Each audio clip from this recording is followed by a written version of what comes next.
सनातन धर्म में मरने के बाद किसी व्यक्ति का 13वीं संस्कार होना और उसमें लोगों का शामिल होना, ये बात आपने जरूर सुनी होगी। लेकिन क्या आपने कभी जिंदा इंसान की 13वीं देखी है, उसके बारे में सुना है?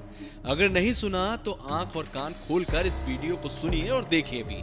अब हम जो आपको बताने जा रहे हैं उसे सुनकर और देखकर आपका दिमाग घूम जाएगा, कान खड़े हो जाएंगे और पैरों तले जमीन भी खिसक सकती है। जी हाँ, हमारा आज का ये वीडियो आपके होश उड़ाने वाला है, आपको सोचने पर मजबूर कर देगा कि आखिर ये हुआ क्या, क्योंकि चित्रकूट में कुछ ऐसा ही वाकया सामने आया है। आखिर क्या है पूरा रहस्य, ये जानने के लिए आपको हमारे साथ बने रहना होगा और इस वीडियो को अंत तक देखना होगा, क्योंकि अगर आपने वीडियो को स्किप कर दिया या बीच में ही छोड़ दिया तो आप सच्चाई से दूर रह जाएंगे, जिसके चलते चित्रकूट के इस इंसान ने अपनी 13वीं की और ये पूरा काम किया है।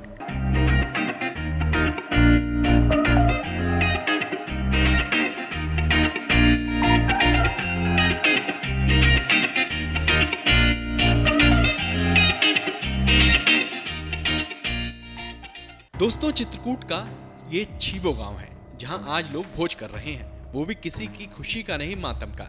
लेकिन लोगों के चेहरे पर मुस्कान है। अब आप कहेंगे कि मातम का भोज कर रहे हैं और चेहरे पर मुस्कान क्यों? ये कैसा भोज है, तो खुद सुन लीजिए जरा।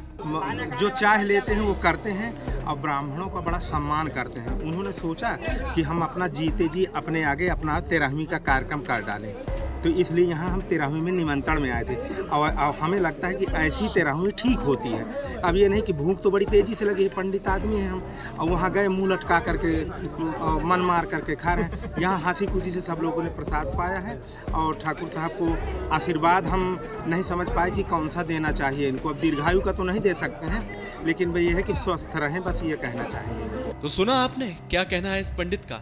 लेकिन यहाँ सवाल उठता है कि आखिर ऐसा क्या हुआ जो एक इंसान ने जीते जी अपनी 13वीं करवा दी?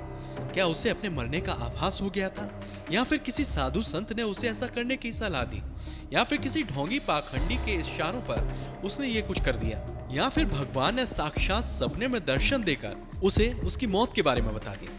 आपको परत दर परत हर खेल समझाएंगे, लेकिन उससे पहले कुछ और है जिसे जानना आपके लिए बेहद जरूरी है। दरअसल रविशंकर की इस हरकत से आप इसे पागलपन समझने की भूल कर रहे हैं, तो ऐसा कतई नहीं। रविशंकर दिमागी तौर से बिल्कुल ठीक है।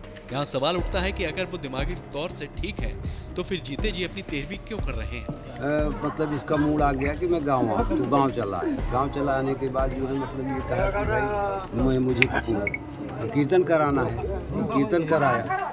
फिर इसके बाद 15 दिन के बाद जो है रामायण कराया, और रामायण कराने के बाद फिर पता नहीं क्या सूझी, ये वो बोले भैया हम ये प्रोग्राम करेंगे। मैं कहा जी इस तरह नहीं होता है, इस तरह मत करो। कहा नहीं, ये तो भगवान की इच्छा है, मुझे करना ही है। दोस्तों, रिश्तेदारों की बात सुनकर आप ये सोचने पर मजबूर हो गए होंगे कि आखिर ये कैसा इंसान है जो खुद अपना अंतिम संस्कार कर रहा है और फिर लोगों को 13वीं का भोज भी खिला रहा है। आखिर ऐसा इस शख्स के दिमाग में क्या चल रहा है जो उसने ऐसा कदम उठाया? 8 महीने हो गए मुझे यहाँ घर में। फिर ये आ गया कॉलोनी, उसको कॉलोनी बनवाया। जब कॉलोनी बन गई तो सीताराम की धुन का उगाया, और जब सीताराम की धुन का उगाया तो एक आदमी ऐसा ये आया और ऐसा चढ़ा, और ऐसे इतनी दूर से दूसरा आदमी होता डॉक्टर साहब खत्म हो जाता, और वहाँ कीर्तन हो रही थी। हाँ, हमारा माजिद भाई बढ़िया कौला मारे रहा उनके आदमी। इसके बाद वो सेफ बच गए, तो मुझे भगवान पर विश्वास हुआ। फिर इसके बाद मैंने रामायण शुरू कर दिया। फिर रामायण सुनने के बाद फिर सोचा ये कार्य कर दूं। रविशंकर ने जो किया उसे उसका पागलपन ही कहा जाएगा, क्योंकि शास्त्रों ने हिंदू धर्म को मानने वाले हर शख्स के लिए विधान रखा है, जिसका पालन हिंदू और सनातन धर्म के अनुयायियों को करना भी चाहिए। लेकिन रविशंकर ने हमारे शास्त्रों से हटकर कुछ करने की कोशिश की है, लिहाजा समाज में आज वो चर्चा का विषय बन गए हैं। ऐसे में दोस्तों, आपको क्या लगता है कि रविशंकर ने जो कुछ किया वो कहां तक सही है? अपने जवाब हमें कमेंट बॉक्स में जरूर बताएं। ब्यूरो रिपोर्ट, श्रेष्ठ यूपी। उत्तर प्रदेश की हर खबर से अपडेट रहने के लिए श्रेष्ठ यूपी को करें सब्सक्राइब, बेल आइकन दबाएं और देखते रहें श्रेष्ठ यूपी।